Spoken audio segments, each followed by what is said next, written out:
Hello and welcome to this week's edition of World of Business, where we continue with discussions around the upcoming SADC Summit.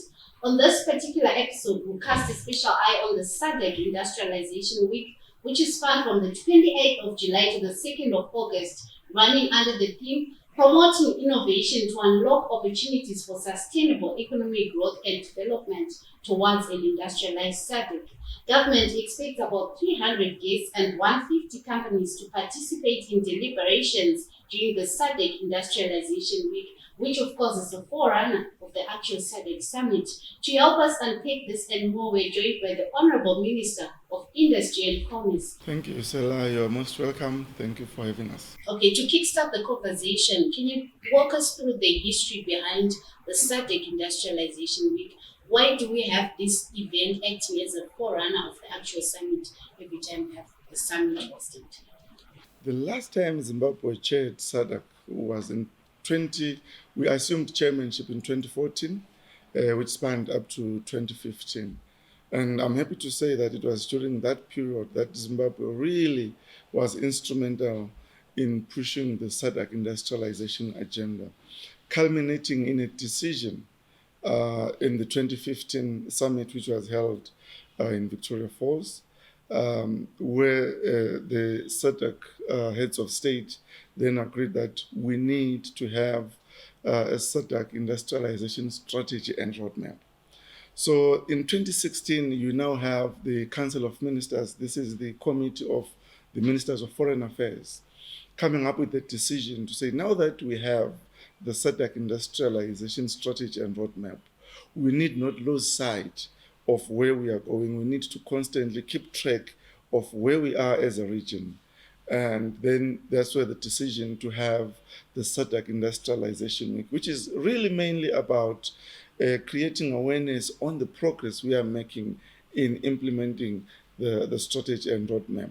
And it was agreed that it should be a week long, and it should be coordinated by the SADC Business Council, the SADC Secretariat, and the business member organization of the host country, which is how it's been structured, to make sure that we bring member states to introspect and see if we are on track in terms of meeting what we set out to do.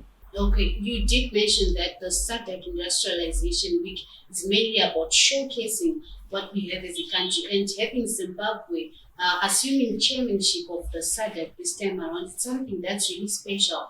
But what can you say in terms of our growth trajectory, looking at our industries from independence up until now? What has changed, what has improved that other regions can actually take from us? When I look at our industry today, I think that we are better placed to really grow at an accelerated rate. You'll realize that coming from independence, we had these multinational companies that were among us. When you look at our first decade, our industry was doing quite well, contributing upwards of 23% to our GDP. But then after the first decade, you have the economic structural adjustment program beginning to slow down our progress. We saw also when sanctions were imposed on us, these illegal sanctions, the first companies to take leave were the big companies, your multinational companies. They left most of these factories empty. To them, it was an effort to cripple our economy. But more importantly, they also targeted our strategic industries, your Zisco Steel, your Industrial Development Corporation, to make sure that industries collapsed. They knew that we were a manufacturing hub of the region. But you realize that the resilience of our people, you see now the growing of the small to medium enterprises that have come in. The advantage that Zimbabwe has is that it is well endowed in terms of the climate that we have. Our agriculture has really come into the party. You look at our mineral endowments. These have sustained industries, albeit at small to medium scale. And we are reconstructing our industry. We have built in so much resilience within ourselves that we believe that no shocks, not even climate shocks, can take us backwards anymore. I mean, already the largest stainless steel plant is in Zimbabwe, the entire African continent. They thought they were done with us by collapsing Disco. Disco is now back online. You look at our lithium progress. Initially, it was extracting lithium in its raw form, but there's now value addition. And our policy is that we'll continue to upgrade in terms of how much value addition can be done within the country. What do you think needs to be done in terms of our industrialization policies in order to enhance our level of innovation in Zimbabwe? What has been a major impediment for industry, especially, have been two things. The first one has been the persistent attack on our currency, leading to us dollarizing.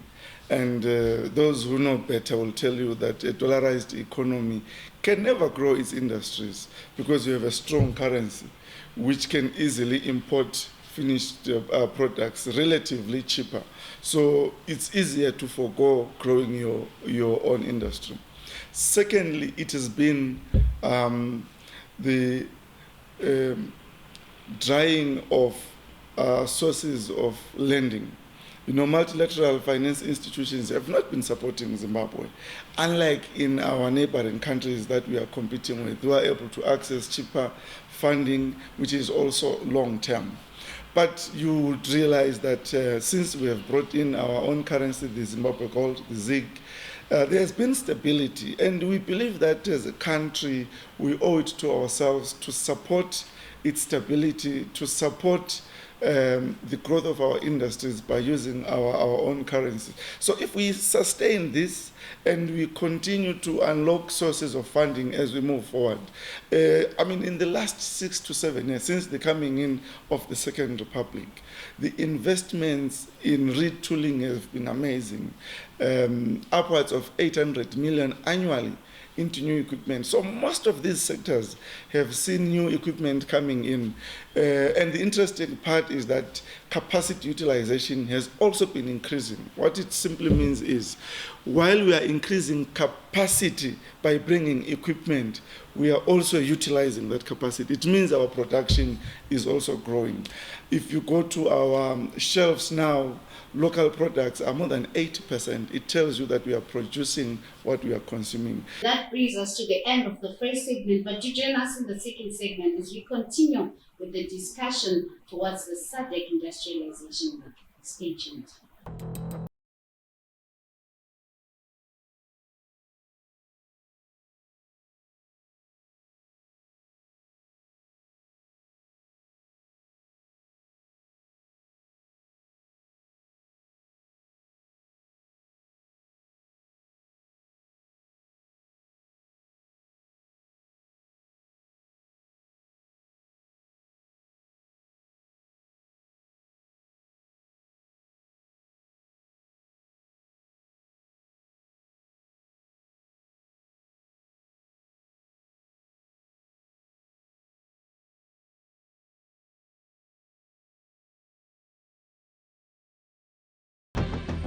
Welcome back to the second segment of World of Business. Before we took a break, Honourable Ndlovu made it clear that Zimbabwe is nourished and resourced enough to produce our own goods.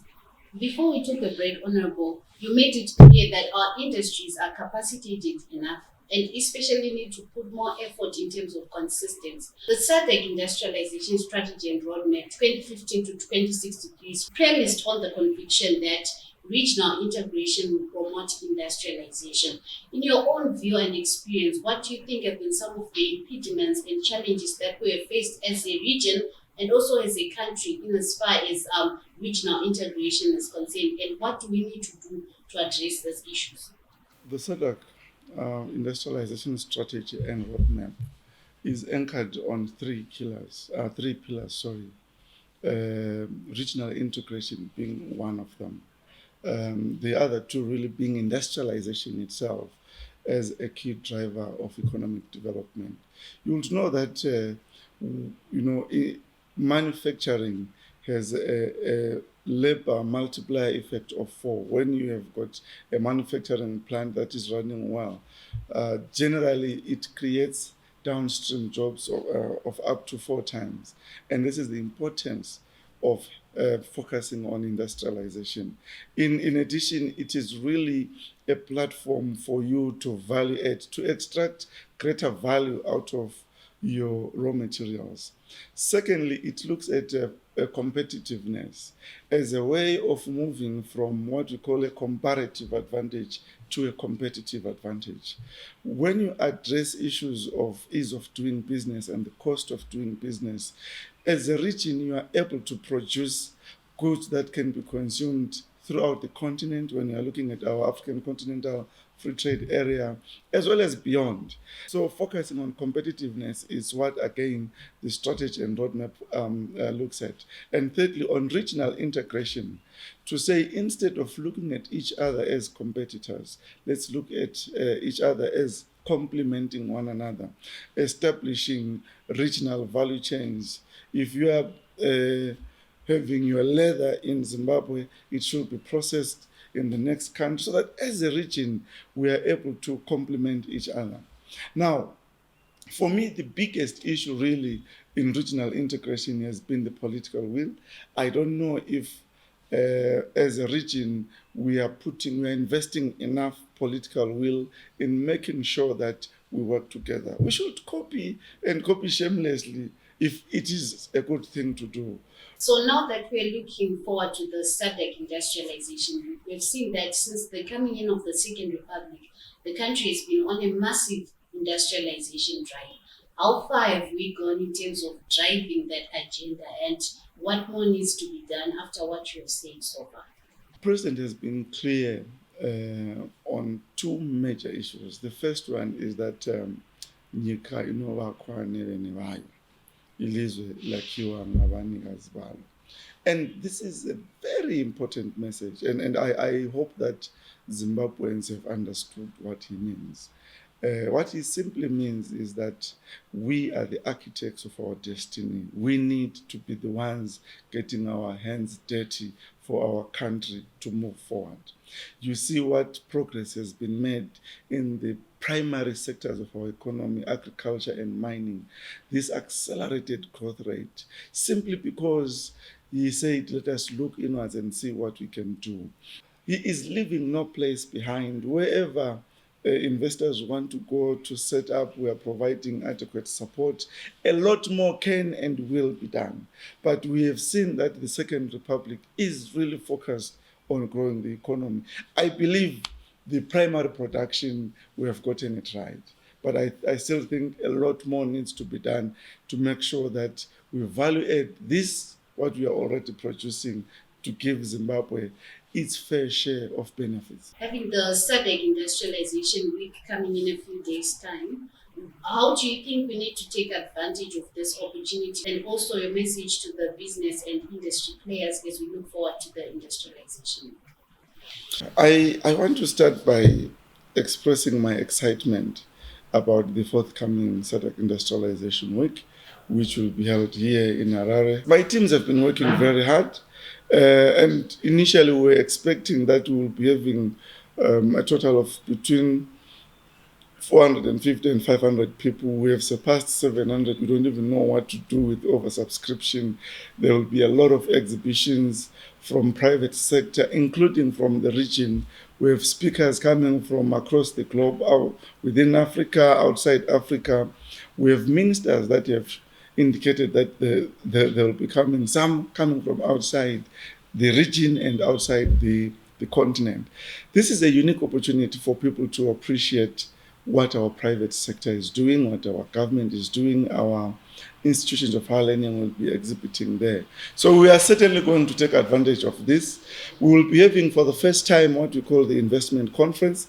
This is our initiative as the host country, as Zimbabwe, because we believe that we cannot talk about industrialization without discussing investing into the manufacturing sector. So we are bringing in different multilateral institutions, including development finance institutions, to come and interact with the private sector to see where investment opportunities are. There are also some investors that will be coming to join us.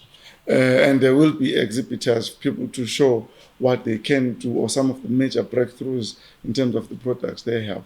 But lastly, on Friday, I think it will be the 2nd of August, there will be factory visits. So people will be selecting where they want to go. Those who want to see the iron and steel value chains will go to Manise in Mvuma. Those who want to see agro value chains, there are the factories that we have put aside for that. Cement value chain, there are people who will be going there. So there are buses that will be taking delegates into these different sectors so that they can see for themselves what we are doing and they can easily tap into the progress we have made in terms of investing either in the downstream industries or in making sure that we do more of what we are already doing. That's the conversation we're having today with the Honourable Minister of Industry and Commerce, Honourable Mangaliso Ndlovu, who has made it clear that Zimbabwe is indeed capacitated enough and it is our duty as citizens of Zimbabwe to build our own nation. Join us in the third and final segment as we take a tour of the State Pavilion at the Robert Gabriel Mugabe International Airport. Stay tuned.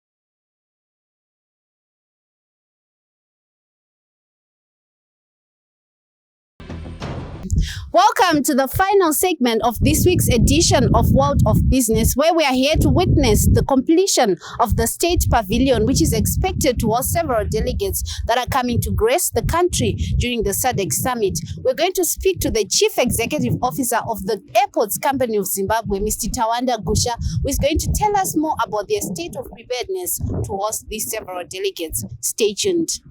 Mr. Gusha, thank you so much for joining us, and it's our pleasure to visit the State Pavilion as we witness its completion. When was this project started and what was the main goal initially? Thank you very much. So the project is the Robert Gabriel Mugabe International Airport Development Project, which had the initial goal of improving the handling capacity of this airport from 2.5 million passengers per annum to 6 million passengers per annum. And included in that project was the State Pavilion, which is then supposed to be handling our VVIPs, like the heads of states and government. So that was the idea, to separate the handling of the VIPs from the general public. So that's why we have got a State Pavilion, which is a standalone pavilion from the main airport, so that the operations here take place away from the operations at the main terminal building without interfering with the works with the operations from the international terminal building. Okay, so looking at where you are now from the time that you started working on this project, would you say that it has lived up to its promise, and also looking at the timelines that you're working with? Absolutely. So you realize that we started using the new wings of the International Terminal Building in July 2023. And here we are now. We are almost, in fact, the building that you're seeing as the State Pavilion is complete. We are waiting for furniture, which is coming in the next few days. And then we finish the landscaping so that we beautify the surroundings of the building, just the externals of the building. But otherwise, the building is complete and it is ready for use. And it is going to be used come the SADC Summit, which is starting in a few weeks' time. Looking at it as one of the Second Republic's flagship projects, what does that demonstrate about our government's willingness to develop the country and also to change the face of Zimbabwe? This is a true and clear testimony of the government's commitment to infrastructure development. We have got world-class infrastructure, modern infrastructure, which competes with any other airport in the world. This is an international airport with an international State Pavilion which competes favorably with any other airport in the world. So that commitment alone, we are seeing it and being led by the Second Republic. And we also are playing our part to say that let us deliver projects that live up to the expectations of the public, that live up to the expectations of the traveling public, particularly since we are in the international space. Okay, so as the project nears completion, what will happen to the pavilion after the SADC summit? What are the other benefits that are going to come with this project? So this State Pavilion will not only improve efficiency in the handling of our VIPs, but it will also stand as an iconic structure. You will realize that if you then get the area of view, it's got the Z symbol on it, which symbolizes the country, the nation Zimbabwe. And then when you look at the columns around it, it's got the columns of taking the shape of the Great Zimbabwe itself.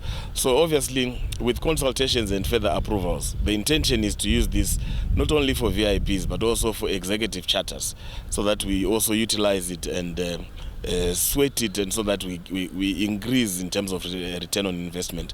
So that will give that added advantage to this airport to say that those executives who do not want to mix with the rest of the traveling public will then be handled here, and for a fee, of course, if we are given the approvals by the authorities. Mr. Gusha, and if you don't mind, can we just take a tour of the pavilion and see how far we've gone? Sure, come along, let's go on the tour.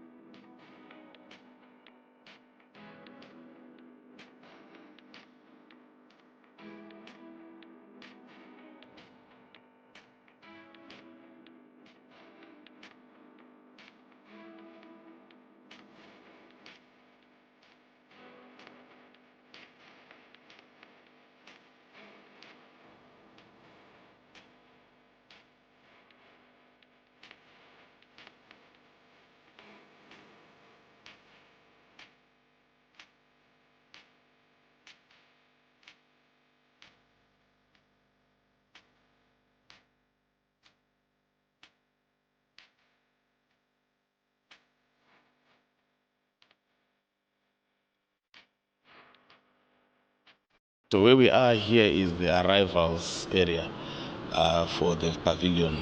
What you realize is that there's the port health, because firstly you want port health to attend to the passengers as they come in the event that there's someone who's not feeling well. So that's why we've got port health, and then we have got a small clinic also just to take care of any emergencies that may happen. Then from there we move on. There's a passport control, obviously for immigration purposes. Behind me there's the presidential lounge, and then behind the presidential lounge, next to the presidential lounge, there's the lounge for the first lady.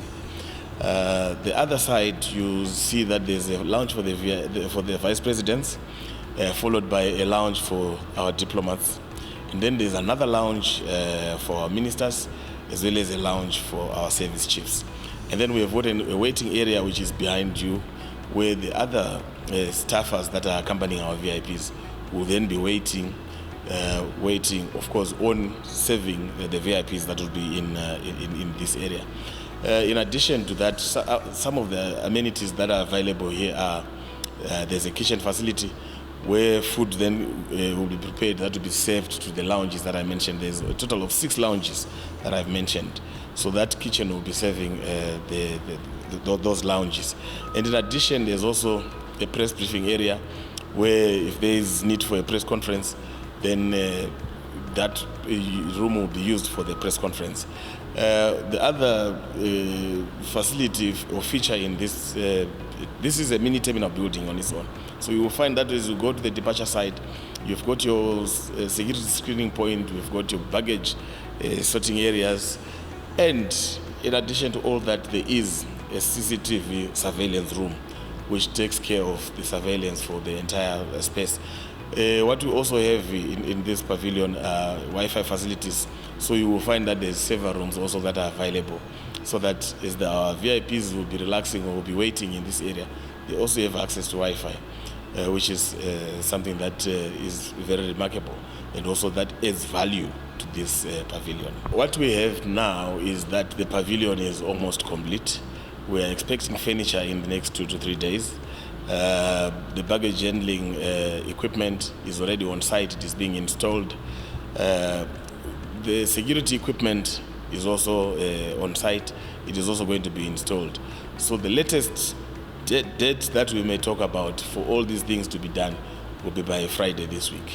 So we are expecting that come Friday, everything will be in place, and this VIP State Pavilion will be ready for use. We've come to the end of this week's edition of World of Business, where we took a tour of the Robert Gabriel Mugabe International Airport State Pavilion and also had a conversation with the Honourable Minister of Industry and Commerce, Honourable Mangaliso Ndlovu, concerning the Industrialisation Week and the state of preparedness for the country to host the SADC Summit. Do join us again for the next edition of World of Business, where we continue to give you more updates on the Industrialisation Week as well as the SADC Summit. Pleasant viewing.